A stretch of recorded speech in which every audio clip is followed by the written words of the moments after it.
ద్రాక్ష తోట మాలిని పిలిచాడు. దీనివల్ల భూమి వ్యర్థమైపోతుంది, నరికివేయమని అంటూ ఉన్నాడు.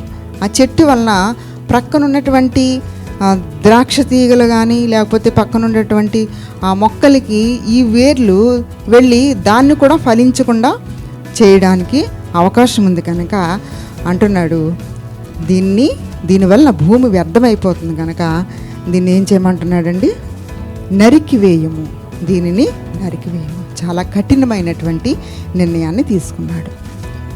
అప్పుడు తోటమాలి అంటున్నాడు కదా, అయ్యా ఈ సంవత్సరం కూడా ఉండనివ్వు అని ఒక రిక్వెస్ట్ అక్కడ కోరుతూ ఉన్నాడు. అయ్యా ఈ సంవత్సరం కూడా ఉండనిమ్ము, అది ఫలించినా సరే లేనిడలా నరికించి వేయమని అతనితో చెప్పాను.